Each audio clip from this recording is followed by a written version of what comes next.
તો વાગી ગયા છે સવારના 7:30 અરાઉન્ડ થઈ ગયું છે. તો welcome back to new vlog. કેમ છો? આઈ હોપ તમે બધા મજામાં હશો. તો મેં કીધું ચલો સૂરજ દાદા સરસ મજાના ઉગ્યા છે તો આ સનલાઇટ સાથે તમારી સાથે વેલકમ બેક કરી લઉં. તો મસ્ત થોડી ઠંડી છે. 2 દિવસ થોડીક હતી, આજે થોડીક નોર્મલ છે, બહુ નથી ઠંડી. અને બસ મોર્નિંગ જેવું થઈ જ ગયું છે. ચેતન જાગી ગયા છે 6 વાગ્યાના, ધ્રુવી અને 6:30 જાગી ગયા છે 6 વાગ્યાના. નેન્સી સ્કૂલે ગઈ છે, ધ્રુવીબેન સૂતા છે. અને આજથી ખબર જે આપણે 3 ઢેલનું કપલ હતું એટલે 3 બેનું જ હતી, બાંધે છે. ક્યારની જોઉં છું. એક રિસાઈન આ બાજુ છે, અહીં સુધી હતા, હમણાં આમ વહી ગયા છે. અને 2 આમ છે. અવાજ તમને ઝીણો સંભળાતો હશે અને ઝીણા ફટાકડાના અવાજ એ સંભળાતા હશે. વીરો મારો આવેલો પરણવા માટે, હા કોકનો. આજે બિચારાને સમજી જાઓ. હવે તો સામેવાળાનું હશે કે આ ભાઈનું હશે તો કંઈ ખબર નહીં, કોનો નબળો દિવસ હશે. આપણે તો ભગવાન વિશેષ એવી જ આપી છીએ કે સરસ જાય મેરેજ લાઈફ એમની. ફટાકડા જો અને વારે ઘડે ધ્યાન મારું એ બાજુ જોઈ જાય છે, કેમ કે આપણે જો સંતાઈન ત્યાં બેઠી છે, હું તમને બતાવું જો. એ 2 ત્યાં બાંધે છે અને આ ત્રીજી છે ને સંતાઈન બેઠી, જો બતાવું.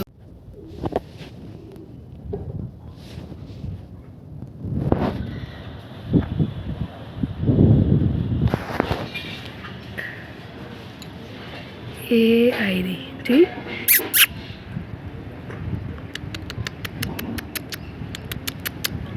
બહાર નીકળી, મારે વિડીયો વચમાં બંધ થઈ ગયો હતો, બધું હરખું કરવામાં રહ્યું ને તો હંતાઈને બહાર નીકળી. એ આયરી જો નીકળે. અને બીજી 2 બેનું છે ને એ આમ 4 વ્હીલ છે ને એની પાછળ બાંધે છે. તો વેલકમ બેક તો થઈ ગયું હતું સવારમાં. તો વાગી ગયા છે 11:30 અને હું હજુ છું નાઇટીમાં જ. તો રીઝન છે, હું બતાવીશ તમને શું રીઝન છે કેમ હું નાઇટીમાં છું. તો આજે ચેતન જમવા આવવાના નથી, તો ધ્રુવી સ્પેશિયલ બન્યું છે થેપલા, દહીં, કેચઅપ ને એવું બધું ખાય છે. ધ્રુવી કે મજા આવે છે ને ખાવામાં બેટા?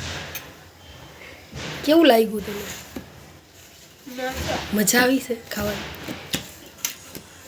ક્યારની કેટલા દિવસથી કહેતી હતી મમ્મી તું મને ઢેબરા બનાવી દે ને, થેપલા ઢેબરા જે પણ કહો. તો મેથીના બનાવ્યા છે, બહુ મસ્ત સ્વાદિષ્ટ બન્યા છે, મસ્ત ગરમ. તો ચેતન જમવાનું આવે ને એટલે અમારું ફિક્સ હોય કે છોકરાઓને જે ભાવતું હોય ને એવું બનાવી દઉં. ભગવાન એટલા જ નજીક, તેલ મૂક્યું, લસણની કળી નાખું એટલી જ વાર. જો ત્યાં પછી ચેતનનો ફોન આવ્યો, શું કરશો? એટલે મેં કીધું જો ને રસોઈની તૈયારી, શું બનાવવાનું છે કેમ મૂકું, શું બનાવવાનું છે એમ કહેતા હતા. અને મેં શાક મૂકી દીધું હતું, પાડેલી સેવનું શાક કરવાનું હતું, ચણાની લોટવાળી. પછી હજુ ખાલી લસણની, તેલ ગરમ થઈ ગયું, લસણની કળી નાખું એટલી જ વાર હતી. મારું જમવાનું ન બનાવતી. મેં કીધું સારું. તો છોકરાઓનું વધારે પડતું તો મારે ધ્રુવીનું જ પસંદ હોય, પણ ભગવાનની દયા છે. સોરી ધ્રુવી વાગ્યું બેટા.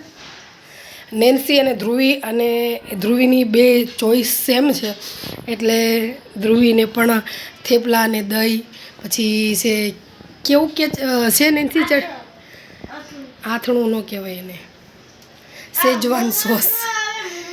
શેજવાન સોસ અને એવું બધું મસ્ત બધું. એ થોડાક દહીં હારે ખાય છે ને થોડા શેજવાન હારે ખાય થેપલા. એટલે આજે ધ્રુવીને બહુ મજા આવે. જમીને જશે, ટિફિનમાં લઈને જશે મોરબો અને થેપલા લઈને જશે.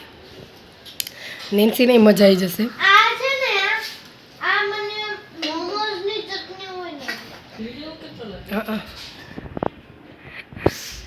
શોભાબેન જોવે છે તો મૂકું એટલે ફટાફટ ટિફિન ના થઈ જાય.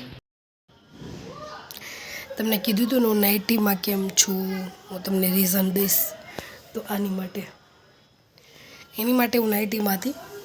અત્યારે નંગ કરું છું. તો હજુ એક જ બંડલ ઉપાડ્યું છે.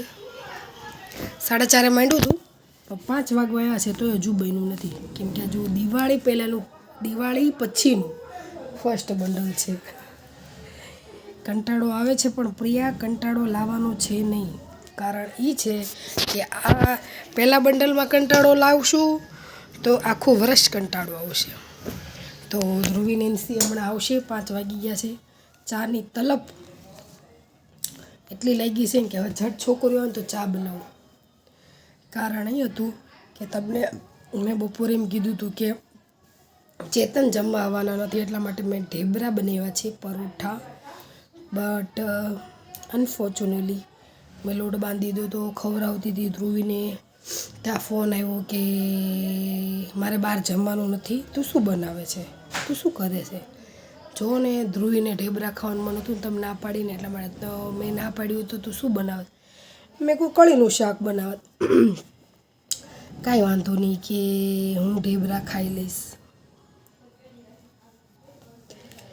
તો જે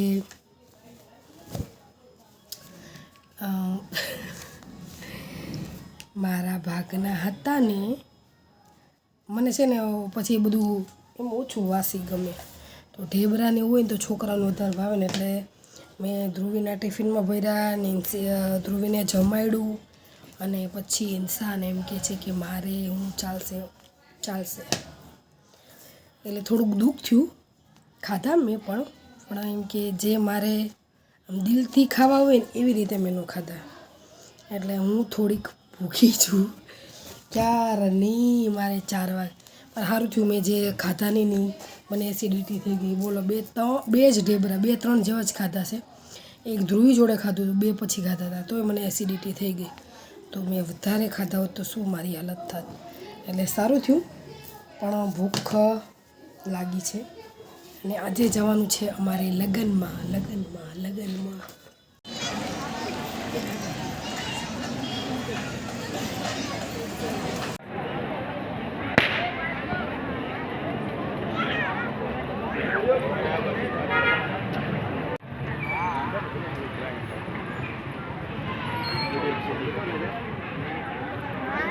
ઊંચી કરો બોલીએ